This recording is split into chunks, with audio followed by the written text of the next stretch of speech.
Welcome to the Reinvention Code. I'm your host, Dorinda Walker. Reinvention isn't random, it has a code. On this podcast, we'll explore what it really takes to navigate life's transitions with introspection, faith, and strategy. If you're evolving, rebuilding, or stepping into a new season, you're not just starting over, you're leveling up. Let's decode your next chapter together. Hey, beautiful people. This year I turned 55. A 55th birthday is considered a significant milestone. Some even call it a golden anniversary of life, a transition from midlife to early senior status. Senior citizen, y'all. By no means do I feel like a senior. It almost feels absurd to me. Yes, I may have more life behind me than I do ahead of me, but I still feel vibrant. I'm still curious and I still feel called. So there are things I want to build, people I want to impact, and rooms that I still haven't stepped into. So at 55, I don't feel a decline. I feel awareness for sure. But when you're young, you think you have endless time. And at 55, you realize that time is precious, not scarce, but precious. And that awareness changes how you live. You tolerate less, you waste less time, you hesitate less. And I feel proud in this season, not because my life has been perfect by any means, but because I stayed. I stayed through the pain, I stayed through the grief, I stayed through the reinvention. Today, I want to talk a little bit about the woman I was at 17, the woman I am now, and the God who carried me in between. When I look back at that 17-year-old Dorinda, I don't judge her anymore, but I did for years. She was fearless, but not grounded. She made a lot of bad decisions. She was confident on the outside, but deeply insecure on the inside. My parents were battling addiction. There were nights that felt unstable, moments that felt unsafe, decisions made by the adults in my life that left the child trying to survive emotionally. And that kind of instability plants seeds, seeds of abandonment, seeds of low self-worth, seeds of I have to do it all on my own. And what we don't talk about enough is what that does to a young person's mind. At 17, I attempted suicide twice. Twice, y'all. It was that bad. And I spent 6 weeks in a psychiatric unit. I wrote all about it in my book, Protected by Purpose. But what I understand now is this: I didn't want to die. I just didn't know how to live with the pain. 16-year-old Dorinda's despair felt like believing no one would notice if I disappeared. It felt like being physically present but emotionally invisible. Strong girls break too. And I didn't have language for my trauma. I didn't have the coping tools. I had pain that felt bigger than my body could hold. So I tried to escape it. But even there, God covered me. Even in that hospital room, I was preserved. And when you don't feel protected, you go looking for protection in all the wrong places. I was searching for love.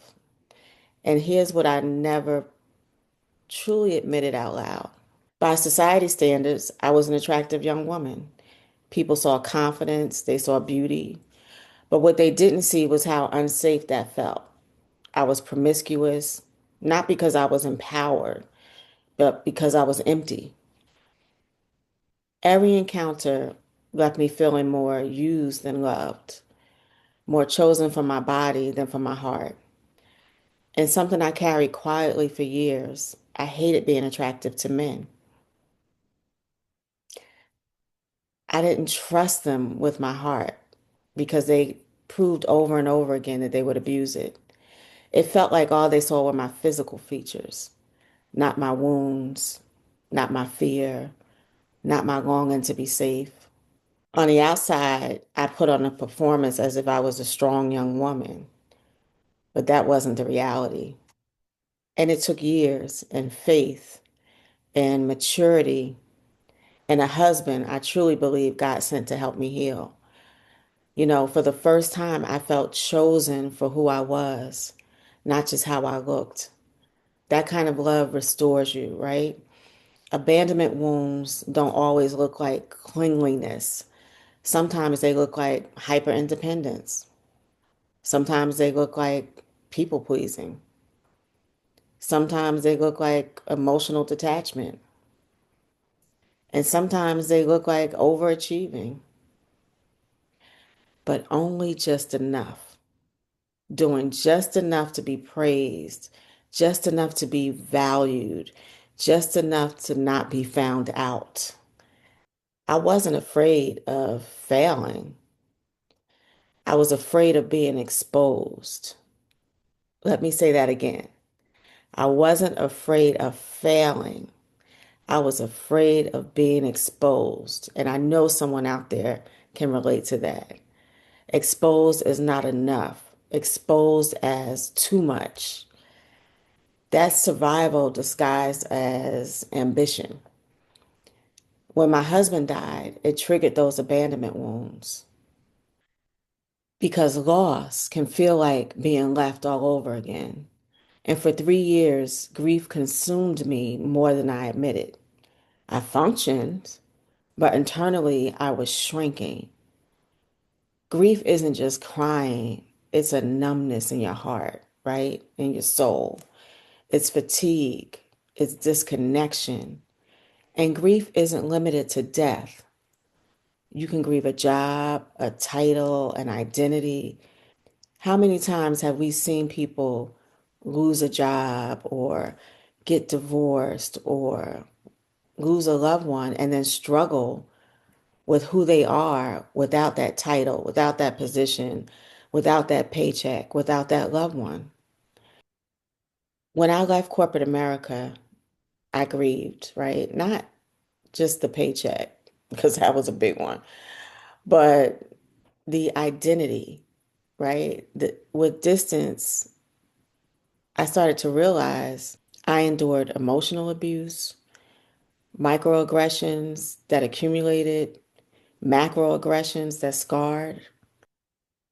I had a manager tell me that my peers didn't respect me because I self-identified as black first and a woman second. Now, y'all know that's some BS right there.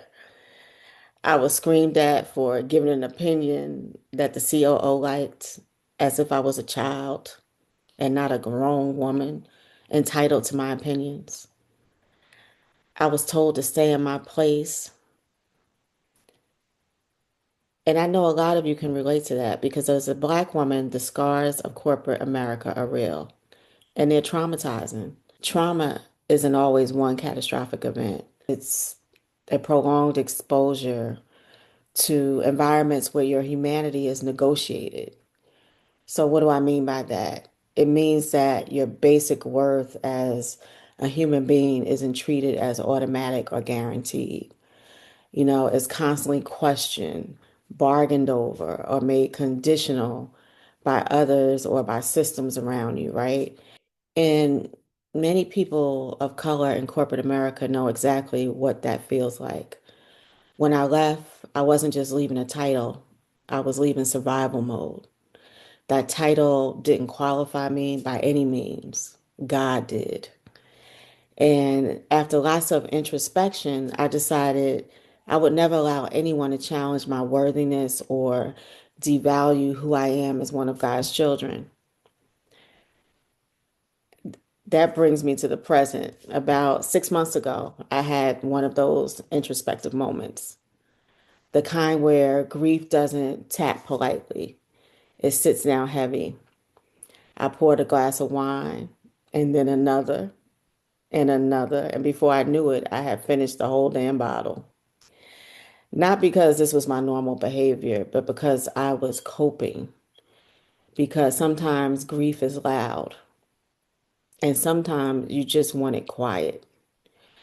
And wine had become my way of softening the edges, blurring the ache just enough to sleep. And that night, I let it. I went to bed heavy, emotionally exhausted, still carrying 3 years of loss.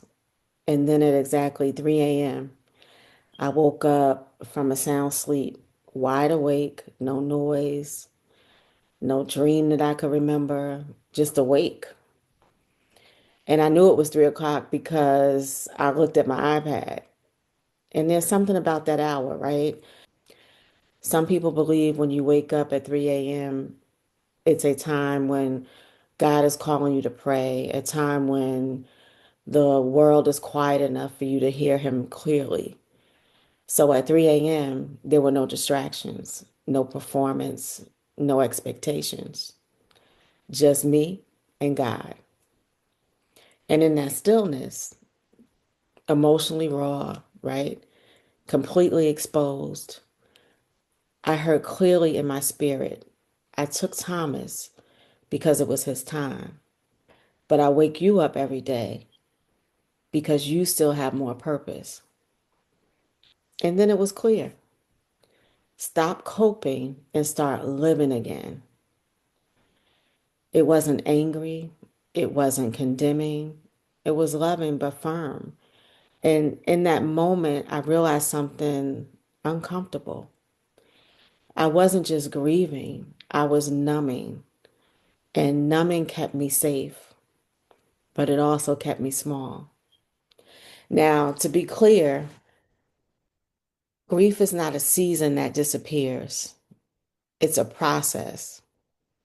It doesn't leave, it changes form. In the beginning, my grief felt like drowning. And then later, it became waves, and now it's ripples. And then memories that don't take you under, but still move you, right? So grief never fully goes away, but you learn to carry it differently. You learn to smile more than you cry at the memories. You learn that love doesn't just end because presence does. And that night at 3 a.m., it didn't erase my grief. It didn't fix me instantly. What it did was shift my posture. You know, Thomas's time had ended, but mine had not. I could miss him and still move forward. I could still ache and still build. I could grieve and still grow. And I decided in that moment that I would honor his life by fully living mine because that's what he would have wanted for me. And that's what God wants for me without shrinking, without numbing, without postponing purpose. I even decided to start dating again. I signed up for a few dating apps, and baby, the foolishness I encountered is worthy of an entire podcast episode. So be sure to stay tuned for that. Another hard truth about shrinking,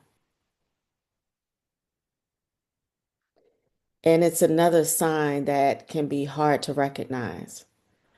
Sometimes we consume ourselves in the lives of our adult children or our friends or our family. We make their dreams our distraction. We make their drama our focus. We make their growth our identity.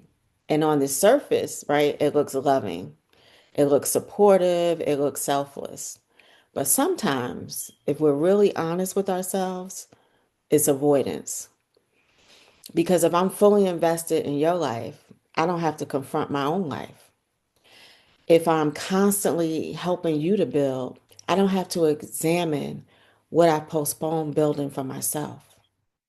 If I'm always needed, I don't have to sit with the uncomfortable truth that I might be afraid to start again, that I might be afraid to fail, that I might be afraid to be seen outside of the role of helper, supporter, or fixer.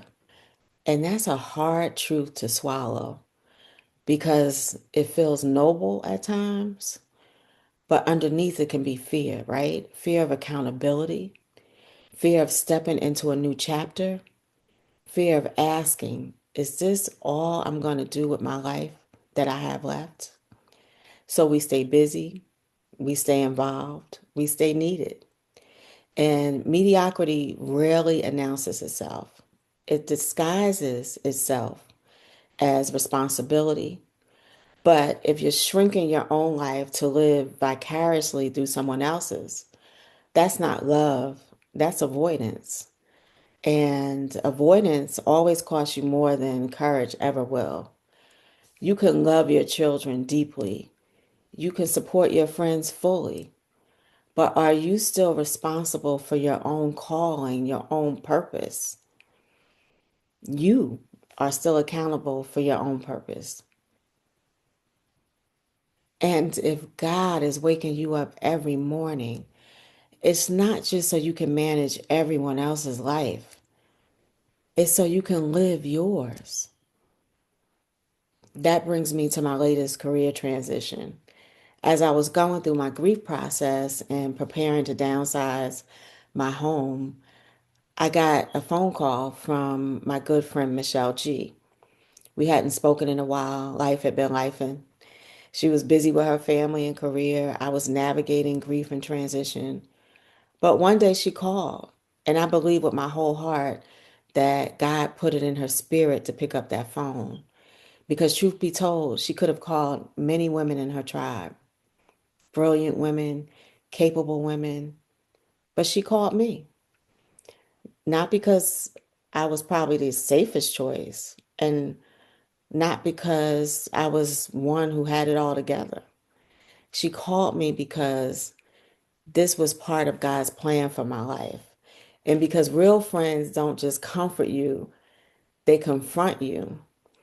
And so from the moment Michelle and I met years ago, our spirits connected. She's one of those women who holds her friends accountable, the kind who refuses to accept your mediocrity when she knows you're capable of extraordinary. And let me tell you something, when you keep your circle tight with people like that, people who love you enough to challenge you, you lose the option to cower behind your insecurities and your fear. You can still feel afraid, you can still doubt yourself, but you can't stay there because your circle won't let you. They remind you who you are when you've forgotten. They speak to your calling when you're focused only on your circumstances. And that there is love, not the enabling kind that co-signs your comfort and your excuses. The sharpening kind, the kind that says, I see more in you, and I'm going to stand here, pray here, and push here until you see it too. In this season of transition, that's what Michelle's call did for me. It was a holy nudge, a reminder that I'm not allowed to shrink when God is calling me to stand tall. And if you're listening right now, I want you to think about your own circle. Are they protecting your comfort or are they provoking your greatness? Because your future will often rise or fail to the level of people you allow to speak into your life. When she called, she said, Yo, D, let's go change the world for Black content creators. And in that moment, I could have played small. I could have shrunk or made an excuse. But when God sends the right people, they don't drain you, they activate you. And for me, a new career chapter was born. Reinvention is not reserved for the young, it's reserved for the willing. So people have asked me to write another book about my experience in corporate America, about entrepreneurship, about widowhood, and I will. But in the meantime, this podcast is for you, for the person who feels untethered, for the person who survived something they rarely talk about or are scared to talk about, for the person who knows they are called for more. So now, at 55, I don't see my life in titles. I don't see it in losses. I don't see it in mistakes. And I don't see it in other people's validation. And let me say it again for the people in the back. I don't see it in other people's validation. I could care less what other people think about me. And that is another beauty of being 55 and earning the level of maturity that I have. I see a thread of grace that ran through every season of my life. Nothing was wasted. And if you feel untethered, you are still here. And if God keeps waking you up, there's still more in you: healing, strategy, faith, and the courage to begin again. Remember, resurrection is a choice. You may not control what broke you, but you control whether you rise. I'm Dorinda Walker. Thank you for tuning in. Be sure to subscribe to my mailing list on dorindawalker.com and hit me up if you have any ideas on potential topics and guests or just want to share your thoughts. And for now, I'll see you on the next episode. Until then, I wish you much peace and many blessings. Thank you for listening to the Reinvention Code. If this episode resonated with you, share it with someone who's stepping into their next season. And don't forget to subscribe so you never miss a conversation. Remember, reinvention isn't random, it has a code. I'll see you next time.